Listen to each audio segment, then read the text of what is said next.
And I'll go to live. So I don't know, Paul, if I hit it, does it go right away? I believe so. Okay, so 5, 4, 3, 2, and 1. Good morning and welcome to the Climate and Fisheries stream of Wisconsin Water Week. This is Paul Skowinski with Extension Lakes, and I'll be moderating this session this morning. Thanks to Wisconsin Lake and Pond Resource for sponsoring this morning's Climate and Fisheries session.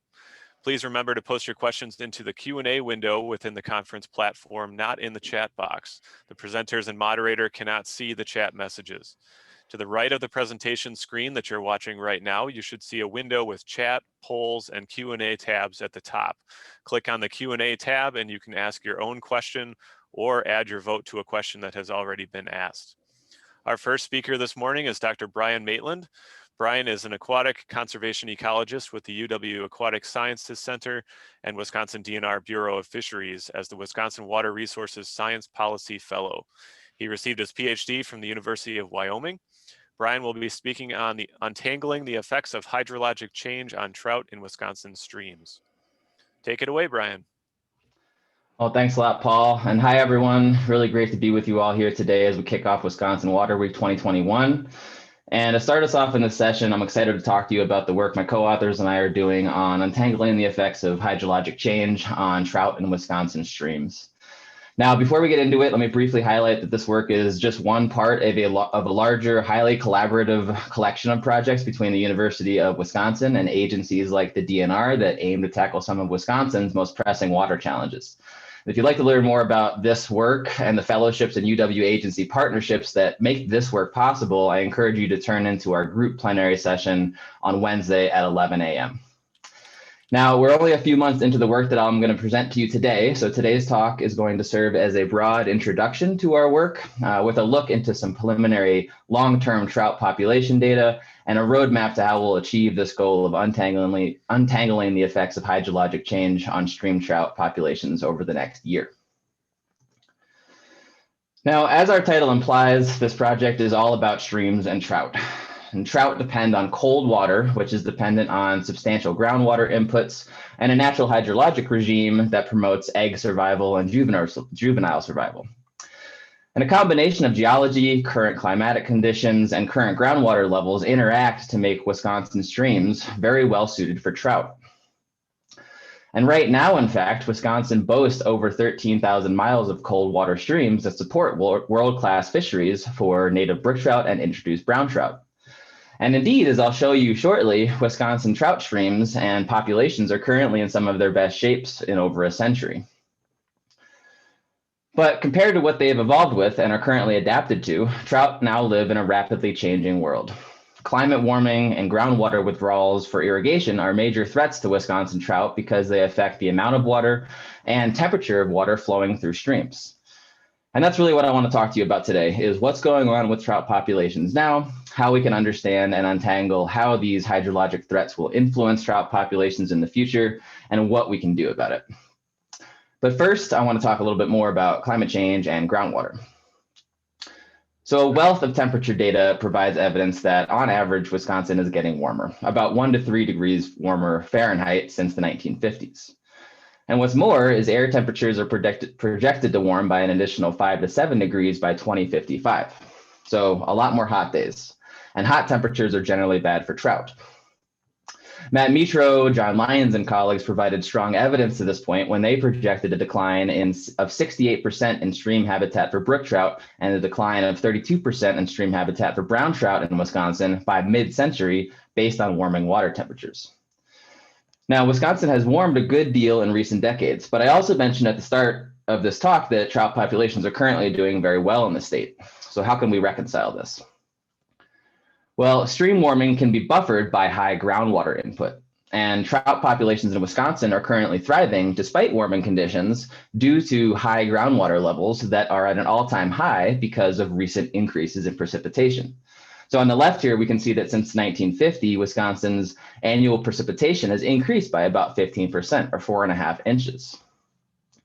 Now here's another way to look at that. So this graph shows the average Palmer drought severity index, which is an agricultural index that can tell us a lot about what stream flow might look like in a stream for a given year. So on this map, the big takeaway is more green means much wetter years and more red means more drought years. And what you can see here is that in the past 40 years, especially, Wisconsin has seen its wettest decades and fewest droughts on record. So a lot more green and a lot less red. And as John Lyons has said, this wetter Wisconsin has really been acting as a climate reprieve from warming temperatures. So more water means more groundwater, which means more and cooler water in streams for trout.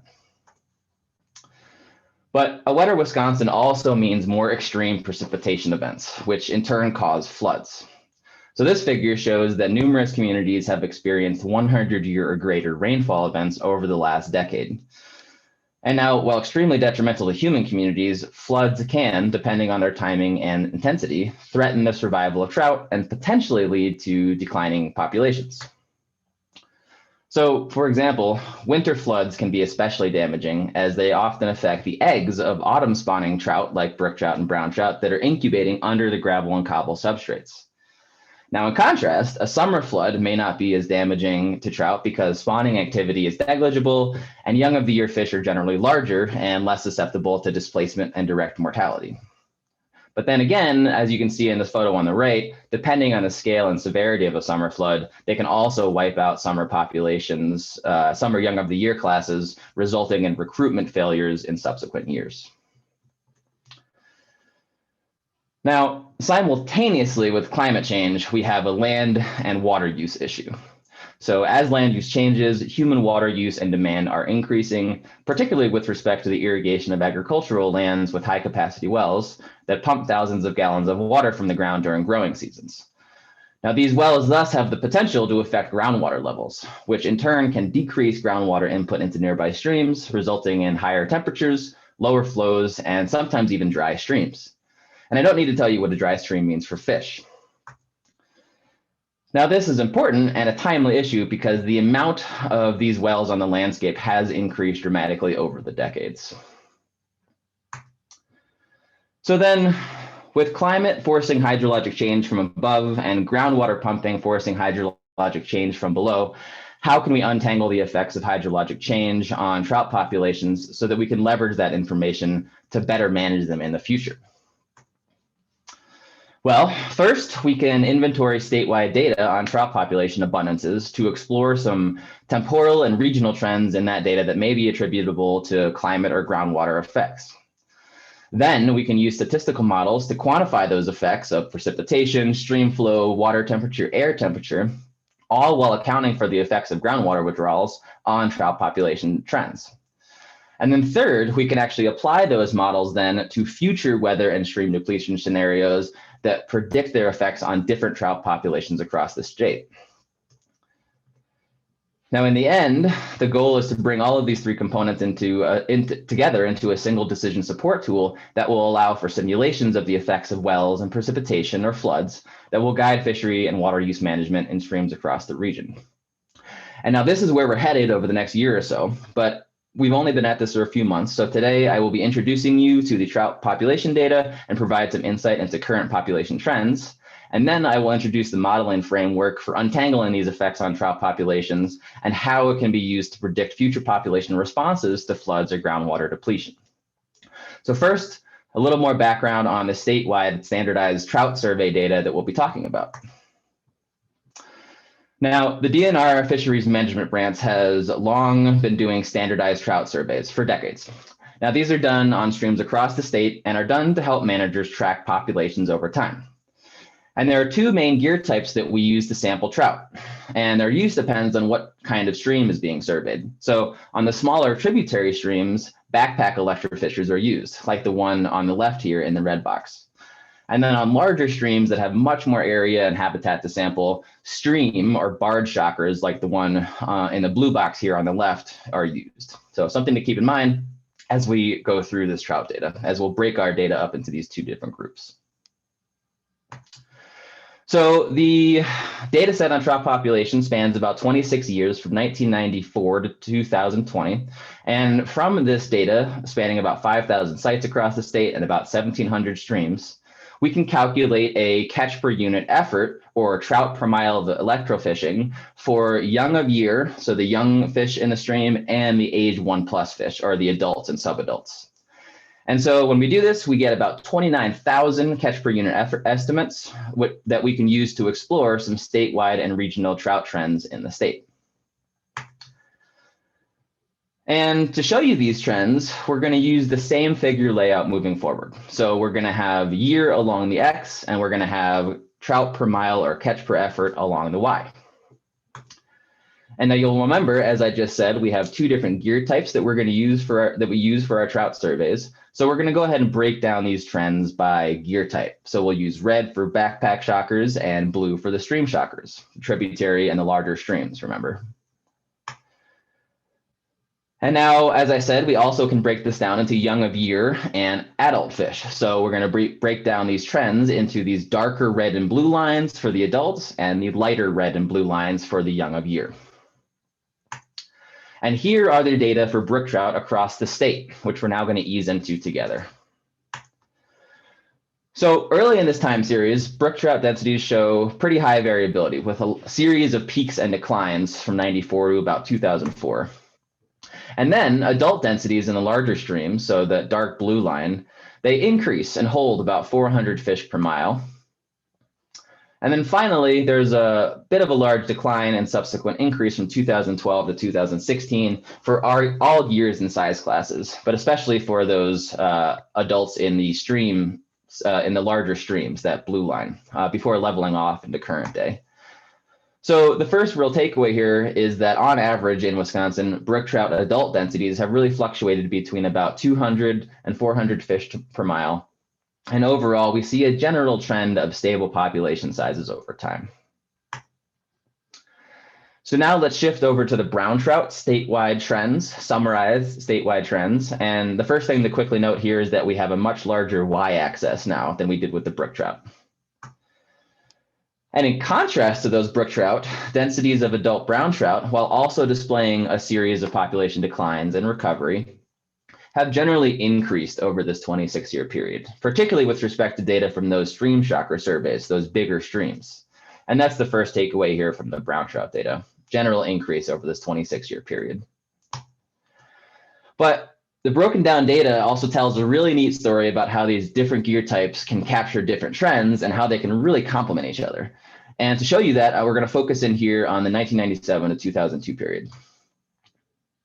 Okay, so now zoomed in, we can see that we have very low estimates of trout per mile in 1998 for all gears and all sizes across the entire state, okay? Then in 1999, we see a boom in young of year and adult numbers detected by backpack stream shockers, so in the tributary streams in red here. Now, the following year, we see that those adults are being picked up in these stream shocker surveys and those downstream larger habitats. So this is really neat because we can actually see the compensatory recruitment of that crash in 98 detected in 1999 in the tributary streams, which we can then see the next year downstream in those larger streams detected by the stream shocker. So we can really tease apart some of these data by breaking them up like this. And while we don't know exactly yet, we think this trend might have something to do with a severely cold winter in 1997 and an above average hot summer in 1998. And again, we don't exactly know if this is the case yet. This is what we're working on right now. But the important takeaway here is that we can see this ebb and flow of the trout population numbers very well in the data. And we can track the two different size classes and movement of fish using these two different gear types, which eventually, when we match this up with our climate and our land use data, will really help us tease apart and untangle what's happening to the trout populations here. Okay, so now I've shown you a glimpse into some statewide trout trends, but we know that regional things matter too, right? So something that happens in the driftless area climatically might be different than what happens in the Northwoods. So The next thing I want to do is break down these data by ecoregion for you. And so in the top right here, you can see a map of the state with different colors for the different ecoregions in the state. And we'll use these colors to visualize the data now. And just for simplicity's sake, we're only going to look at adults here for the brook trout. And so the first thing that's going to pop out to your eyes here is these very high estimates for the Western Corn Belt region in recent years, so that yellow line. Now we'll get to that in a second, but to make our first point, I'm going to truncate that y-axis down a little bit to about 2000 so we can see the other regions a little better. And now that we've truncated that y-axis down, we can see that there is a fair bit of regional differences in variability between the different regions in brook trout populations over time. Though, on the whole, you can kind of see there seems to be some synchrony among those lines, suggesting some broader statewide drivers of population change over time. Okay, now let's take a little bit closer look at what's happening at that yellow line, the Western Corn Belt region. So we've zoomed into that Western Corn Belt region now, and we're going to go back to using those gear and age class groupings, so the red and blue groupings. And one thing to note here is we can see that these big spikes back in the 90s were mostly driven by strong classes in backpack chakra surveys, so those tributary streams, while trout number surveys in the larger streams were actually quite low during this period. So an interesting shift in the data that we wouldn't be able to see if we summarized all these gear types together.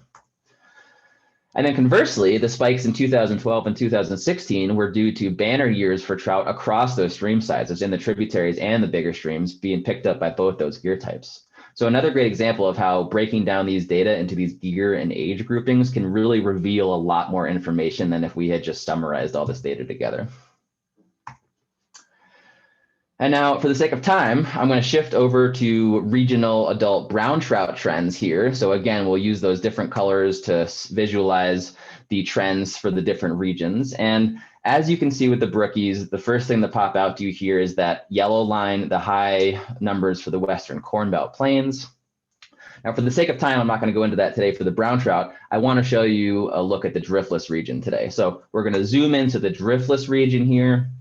Brown trout data over time for the driftless region.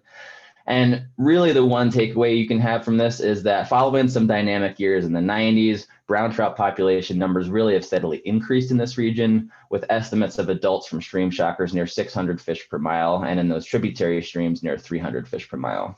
So that pattern we saw in the statewide data on population increases is very evident here, indicating that the driftless region indeed may play a strong role in driving some of these statewide population trends that we're seeing. So Wisconsin's trout streams and populations seem to be thriving, and I bet a lot of you in the audience can provide some anecdotal evidence to exactly this point. In general, brook trout populations across the state appear to be relatively stable, and while we're seeing a definite increase in brown trout population, particularly in the driftless region, all of which are likely due to a very currently wet Wisconsin. But as I alluded to earlier, this Goldilocks period probably will not last. So how can we prepare for this? How can we untangle the current influences of precipitation and stream flow and water temperature on trout population dynamics so that we can predict their response to changes in those drivers in the future? Well, to do that and to answer that question, we are now developing statistical models that relate long-term changes in above-ground climate drivers like water temperature and precipitation and stream flow on the ground drivers like land use, stream size, management actions, and below ground stuff like groundwater to the abundance of young of the year and adult trout in Wisconsin streams. And this first involved, and the important part of this really involves modeling the interaction between all of these things like stream flow, water temperature, precipitation, temperature precipitation on stream flow and water temperature metrics. So accounting for groundwater depletion, precipitation on stream flow and water temperature estimates so that we can then pump those data, those modeled stream flow and water temperature into our trout population models. So pulling these groundwater, surface water, hydrologic models together into our models of trout population dynamics to see what drives their growth and decline. So to see what drives those ups and downs that we saw in all the data that I just showed you.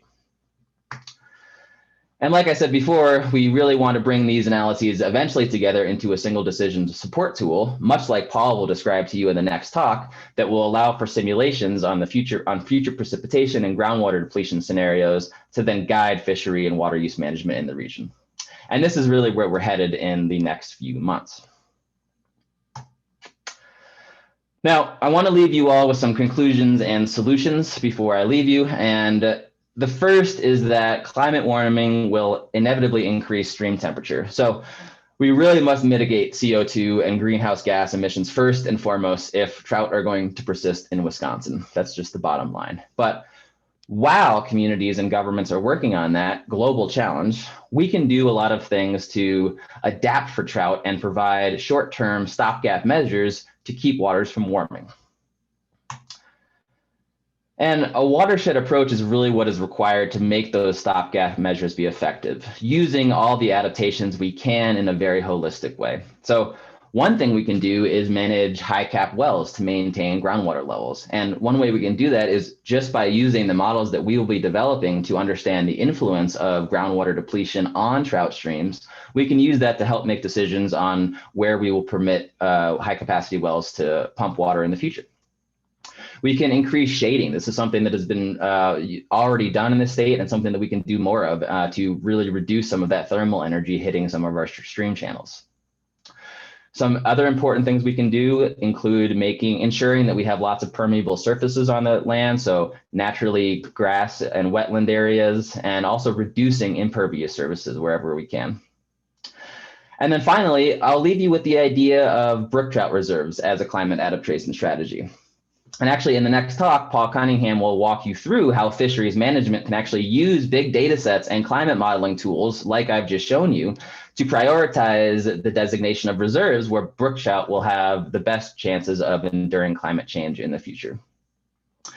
And that's where I'll leave you with this idea that a watershed approach for conservation of trout is needed. And there are some things we can do to ensure the future of trout in the state, and using these big data sets to guide some of our management on the ground is really one of the best ways we can achieve that goal. And with that, I will note that the primary funding for this work comes from a Wisconsin Water Resources Fellowship, jointly funded by the UW-Madison's Water Resources Institute and Aquatic Science Center and the WDNR Bureau of Fisheries Management. And again, if you want to learn more about those fellowships, you can join our plenary session on Wednesday at 11 a.m. and also in-kind support from DNR Fisheries Management and the Water Use Program. And I'd like to acknowledge the many folks that I've got to work with and have helped me with these analyses and data today, all the fisheries management staff that have collected this data over time, the DNR stream modeling team that's helping tease apart those effects of pumping on groundwater, on stream flow and surface water, my fellowship mentor team, and then also all of the DNR staff in the central office where I am housed. Thanks for all your help, everyone. And I'll leave you there with my contact information. Please get in touch with me if you have any questions, or put the questions in the Q&A session, and I look forward to answering them. Thanks a lot, everyone. Thank you, Brian. We have a few minutes for questions until 8:45. Remember to use the Q&A tab to enter your questions for Brian. There are two questions in there so far, Brian. One is about browns per mile. The audience member noticed the brookies number, but not the browns. I think you did show both. And could you just recap the kinds of numbers you were seeing? Sure. Why don't we go back to the driftless fur region, for example. So here are the summarized data for brown trout trends, trout per mile in the driftless region. And you can kind of generally see that they've gone between about 250 and 400, 500 fish per mile. And in those bigger streams where we use the stream soccer, you can see those numbers are holding a lot higher right now, about 550, 600 trout per mile. Great, thank you. The other question is asking about stocking. The member says there's obviously a robust stocking program for trout across the state. Is there a way that the stocking effort is accounted for in the population estimates that you displayed? maybe stocking is influencing some of the results or the conclusions that you made? Yeah, that is a great question and something we definitely will be teasing apart in our modeling analyses. And there's a few ways we'll be able to get at that. One way is we simply have records of where trout were stocked, how many were stocked, and when they were stocked. So we can actually include that information in our statistical models, and it'll help account for those non-climatic effects on those trout population numbers. So there's a few statistical ways we can get at that. Another way we might be getting at that is if there is a couple, like for example, there's some streams in the drift list that are actively managed for removing brook trout or removing brown trout to promote brook trout. We won't be using those streams in these analyses because again, those are actively being manipulated and they don't reflect climatic and stream flow changes to the population. So yeah, we'll definitely be accounting for those things, and both statistically and not by including some of those streams in the data. Okay. Great question. Well, I have another question while we wait for more questions to come in through the conference platform. Our current wet weather trend has raised the Great Lakes a lot. Are you seeing an impact of high Great Lakes levels on trout in Lake Michigan or Superior or within the tributaries? You know, that's a great question also. This work is really focusing on inland trout populations. We've thought about expanding a bit more to the tributary streams for the Great Lakes. We haven't got there yet, but we are in the process of actually writing a grant to expand this project. And that is something we're thinking about in that expansion, is including some of the effects or looking at some of the trends in some of these tributary streams for the Great Lakes that are much more influenced by Great Lakes dynamics than just inland water dynamics. Yeah. Okay. Well, that is all the questions we have so far. The next talk will begin at 8:45, so we have a few questions, or a few minutes still for questions if anyone has any other ones. For you trout fishermen or fisherwomen out there in the audience, what are you seeing in your area? Is there anything that you can report to Brian and Paul here? I'll say the trout must be doing well in the state because I can even go out and catch a couple of them. So.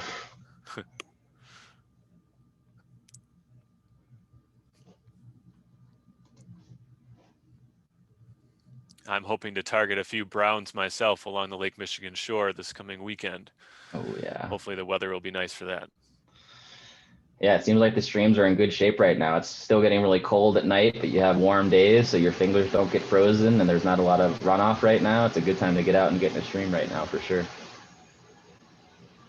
And your rod guides don't freeze up and yeah, tear up your line. Yep. Nothing like frozen eyelets, that's for sure.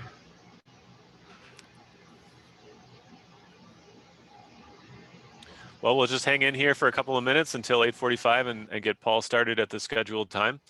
So again, if there are any more questions, please throw them into the Q&A section on the conference platform, and we'll get to those next.